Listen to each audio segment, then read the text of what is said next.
ಇಂದಿನಿಂದ ರಾಜ್ಯದ ಉದ್ದಗಲಕ್ಕೂ ಪ್ರವಾಸ ಮಾಡ್ತೀನಿ. ನನಗೆ ವಿಶ್ವಾಸ ಇದೆ ರಾಜ್ಯದಲ್ಲಿ 28ಕ್ಕೆ 28 ಲೋಕಸಭಾ ಕ್ಷೇತ್ರವನ್ನು ಕೂಡ ಗೆಲ್ತೀವಿ ಅಂತ. ಈ ಮಾತನ್ನ ಬೇರೆ ಯಾರು ಹೇಳಿಲ್ಲ. ಬೆಂಗಳೂರಿನಲ್ಲಿ ಮಾಜಿ ಸಿಎಂ ಬಿಎಸ್ ಯಡಿಯೂರಪ್ಪನವರು ಹೇಳಿಕೆಯನ್ನು ಕೊಟ್ಟಿರುವಂತದ್ದು.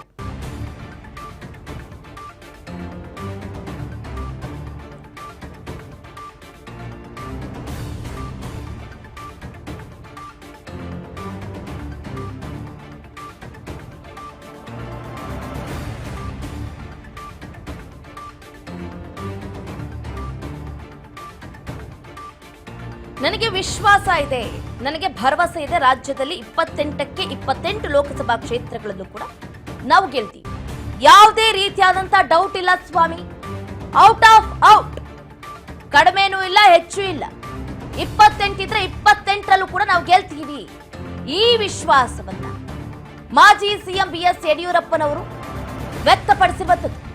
ಇವತ್ತಿನಿಂದ ರಾಜ್ಯದ ಉದ್ದಗಲಕ್ಕೂ ಕೂಡ ಪ್ರವಾಸವನ್ನ ಮಾಡ್ತೀವಿ, ಮತ ಪ್ರಚಾರವನ್ನ ಮಾಡ್ತೀವಿ, ಮೋದಿಯನ್ನ ಮತ್ತೊಮ್ಮೆ ಪ್ರಧಾನಿಯನ್ನ ಮಾಡ್ತೀವಿ ಅನ್ನುವಂತ ವಿಶ್ವಾಸವನ್ನ ವ್ಯಕ್ತಪಡಿಸಿದ್ದಾರೆ. ಇವತ್ತು ಬೆಂಗಳೂರಿನಲ್ಲಿ ಮಾಜಿ ಸಿಎಂ ಯಡಿಯೂರಪ್ಪನವರು ಹೇಳಿಕೆಯನ್ನ ಕೊಟ್ಟಿರುವಂತಹ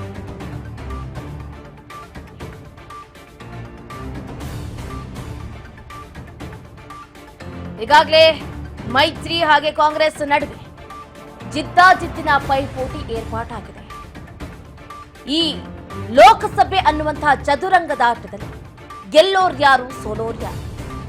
ರಾಜ್ಯಕ್ಕಷ್ಟೇ ಕಾಂಗ್ರೆಸ್ ಸೀಮಿತ ಆಗುತ್ತಾ ಅಥವಾ ಕೇಂದ್ರಕ್ಕೂ ಹೆಜ್ಜೆ ಇಡುತ್ತಾ ಏನು ಅನ್ನೋದ್ರ ಮಾಹಿತಿಯನ್ನ, ಹೇಳಿಕೆಯನ್ನ ಬಿಎಸ್ ಯಡಿಯೂರಪ್ಪನವರು ಕೊಟ್ಟಿದ್ದಾರೆ. ಹಾಗಾದ್ರೆ ಏನ್ ಮಾತಾಡಿದ್ರು ಕೇಳ್ತಾ ಹೋಗೋದಾದ್ರೆ, ಅಂಕಿಅಂಶ ಇಲ್ಲದೇ ಪ್ರಶ್ನೆ ಮಾಡುವಂತ ಕಾಂಗ್ರೆಸ್ನವ್ರಿಗೆ 2014ರಲ್ಲಿ 15.54 ಭವಿಷ್ಯ ನಿಧಿ ಖಾತೆ ಇತ್ತು. 2022ರಲ್ಲಿ ಇದರ ಸಂಖ್ಯೆ 22.5 ಕೋಟಿ ದಾಟಿದೆ. ಅಂದರೆ 7 ಕೋಟಿ ಹೊಸ ಉದ್ಯೋಗಗಳಿಗೆ ಸೇರ್ಪಡೆಯಾಗಿದೆ.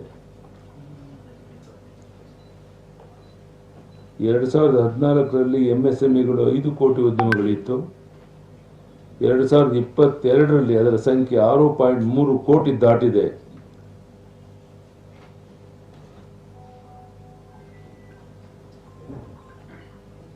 ಬೆಂಗಳೂರಿನ HAL ಮುಚ್ತಾರೆ ಅಂತ ಅಪಪ್ರಚಾರ ಮಾಡಿದ್ರು. ಆದರೆ ಇಂದು HAL 84,000 ಕೋಟಿ ಕಾರ್ಯಾದೇಶ ಪಡೆದಿದೆ ಮತ್ತು 50,000 ಕೋಟಿ ಕಾರ್ಯಾದೇಶ ಪಡೆಯಲು ಮಾತುಕತೆ ಹಂತದಲ್ಲಿದೆ.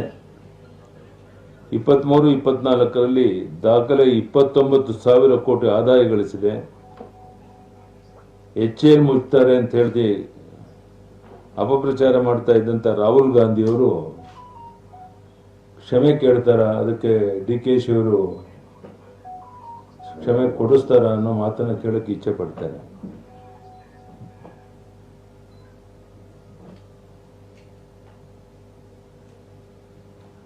ಸಿದ್ದರಾಮಯ್ಯ ಸರ್ಕಾರ ಕಳೆದ 10 ತಿಂಗಳಲ್ಲಿ